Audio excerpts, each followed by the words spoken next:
question.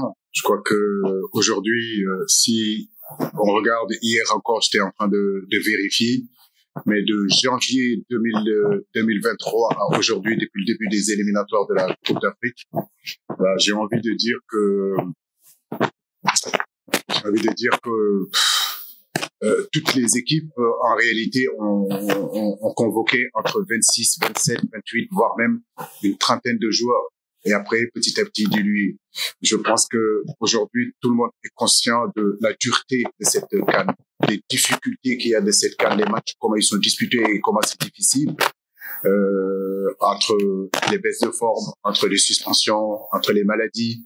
Donc oui, je pensais que, en tout cas, la CAF aurait pu, ne serait-ce que laisser le fait qu'on puisse être à 23 ou être à 26 ou être à 27. En réalité, ça gâchera rien du tout parce que pour nous, les entraîneurs, ça nous permet, si vous voulez, d'avoir beaucoup plus de possibilités. J'ai envie de dire que depuis 8 ans que je suis ici, ce sont des situations que j'aimerais que la CAF nous demande quand même un peu plus notre avis, nous les techniciens. C'est vrai que le football africain a beaucoup progressé, c'est beaucoup développé, mais au niveau des joueurs, au niveau des infrastructures, etc., etc. Mais j'ai envie de dire que nous, les techniciens aussi, ce serait bien qu'on nous demande notre avis pour justement savoir ce que nous pensons de tout ça. Et je saute sur la deuxième question qui est bien sûr le temps, le transfert de jouer à 14 heures.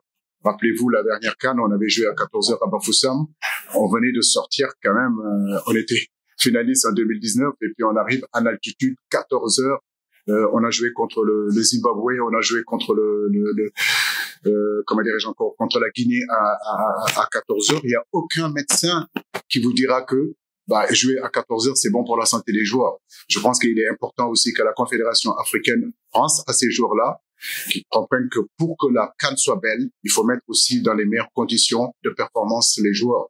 Aujourd'hui, on ne peut pas être performant en jouant à 14 heures. Et je le dis, il n'y a pas que moi qui est dans cette situation-là. Je pense qu'il y a d'autres équipes aussi qui sont dans cette situation-là. Et il n'y a aucun entraîneur qui est d'accord, qui voudrait jouer à 14 heures. Et je pense que quand on parle de la 3e compétition mondiale aujourd'hui, après la Coupe du Monde et après la Coupe d'Europe, l'évolution de cette compétition ne peut pas être seulement que sur les gradins et sur les hôtels. Il faut penser aussi aux acteurs parce que c'est eux qui sont sur le terrain, de les mettre dans les meilleures conditions. Et jouer à 14 heures, c'est pas une bonne chose. Et bien sûr, au niveau des sélections, de passer en réalité j'ai envie de dire de 23 à 27 jours, à 26 jours ne peut faire seulement que améliorer la performance de ces CAN-là.